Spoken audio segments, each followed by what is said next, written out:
Harry Potter was never meant to be alone. Imagine a timeline where the boy who lived had a twin, a sister, let's call her Lyra. But while Harry was destined for Gryffindor glory, Lyra was forged in the shadows of Slytherin.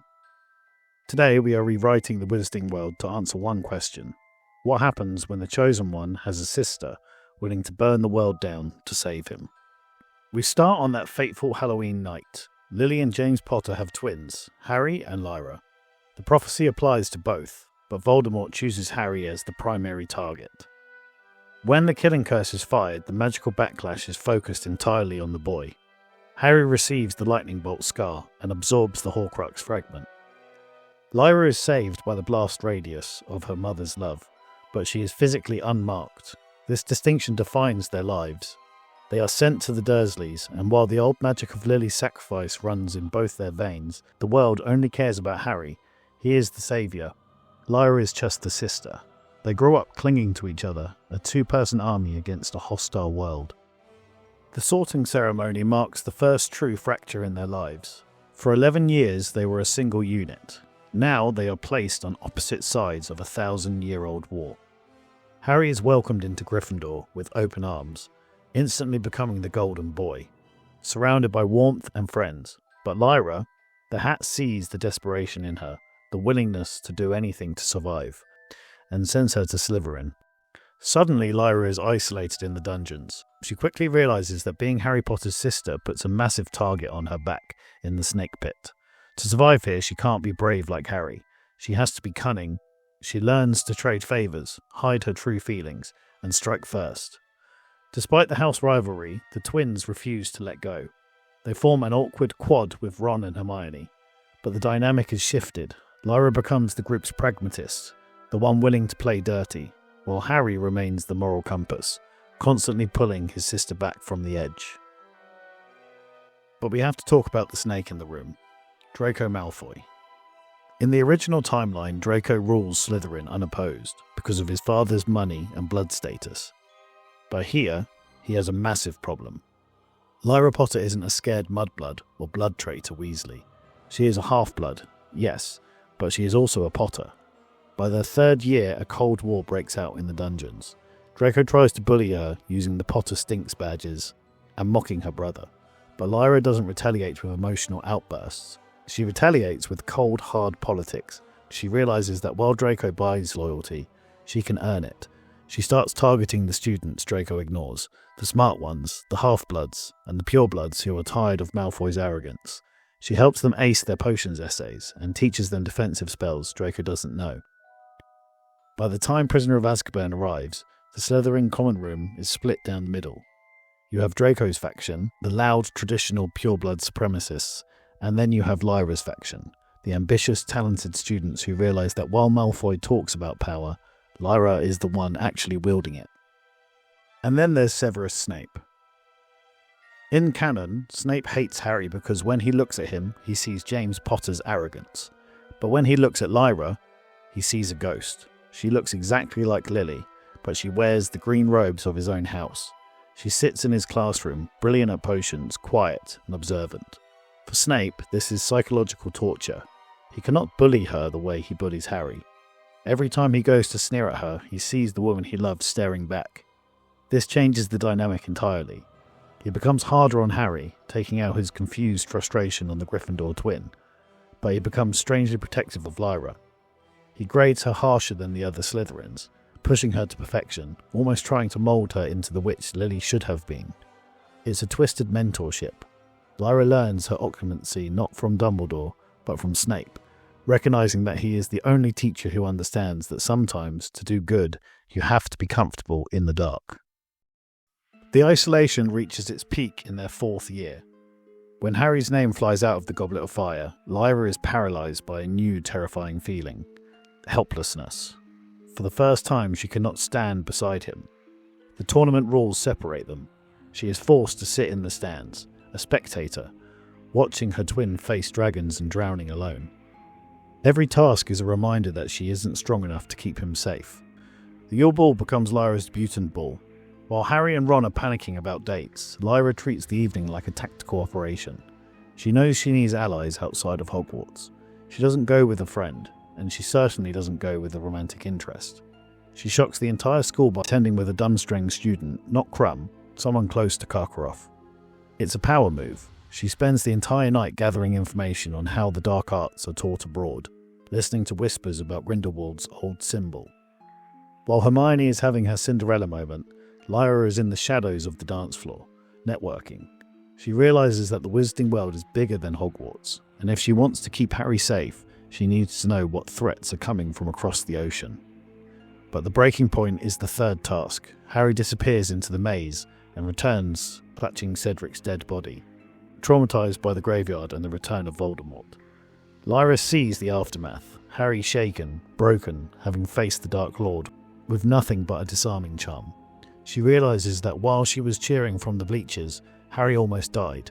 The guilt consumes her. She vows that she will never again leave his fate to chance, or to the rules of a tournament. The trauma of the fourth year bleeds directly into the fifth. Lyra is now hypervigilant, but the Department of Mysteries proves that vigilance isn't enough.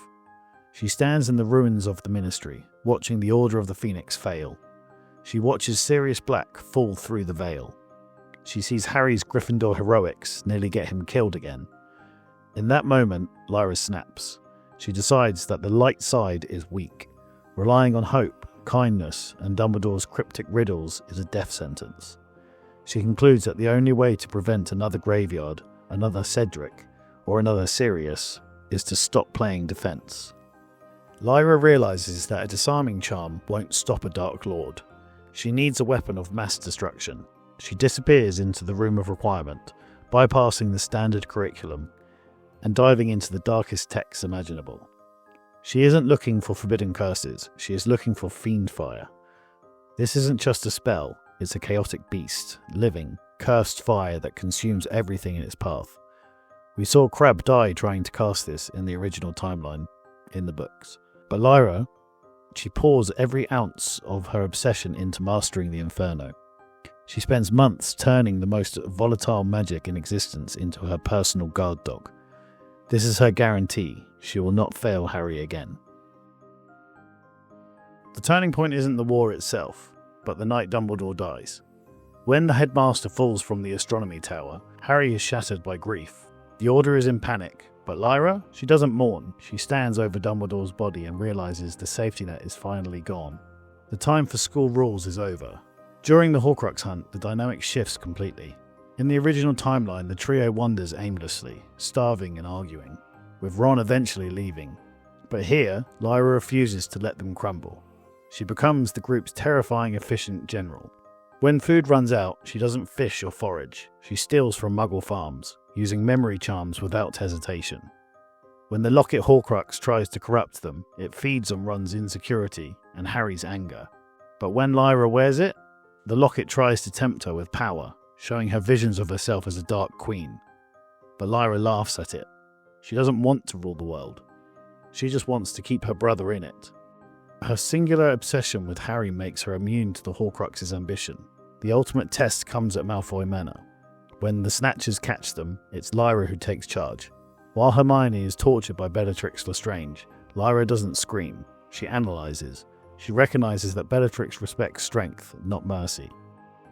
Lyra taunts Bellatrix, using her Slytherin knowledge to stall, buying Dobby enough time to rescue them.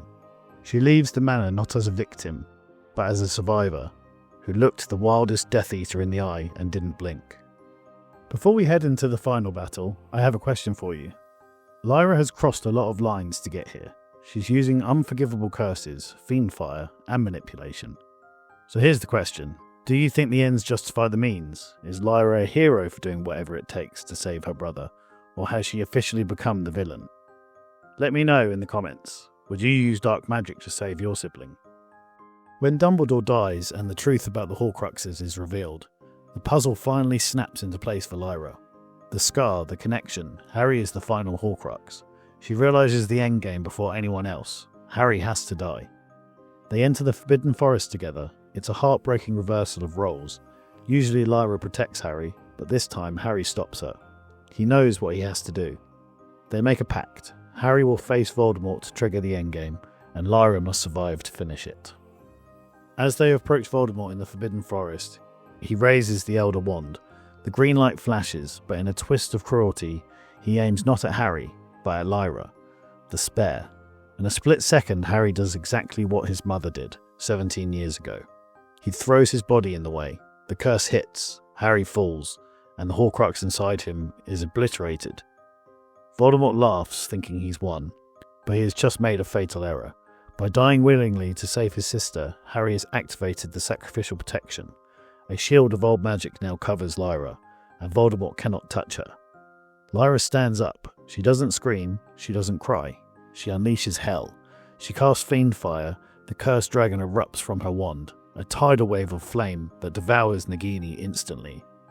Voldemort turns to kill Lyra, firing the killing curse, but the spell dissolves against Harry's protection. The magic rebounds. The Dark Lord is mortal, defenseless, and his own curse tears him apart. Dust settles over the clearing. Lyra stands alone, the victor, convinced she has paid the ultimate price. She saved the world, but lost her twin. But the story doesn't end there. Because Voldemort used Harry's blood to rebuild his body in the Goblet of Fire, he tethered Harry to life. And because Harry walked to his death willingly, he became the master of death. Harry stirs. He rises from the forest floor, the soul fragment gone, but his own soul intact. The reunion is an emotional peak of the timeline. Lyra, the ruthless Slytherin who was ready to burn the world, collapsing into the arms of the Gryffindor who died to save it.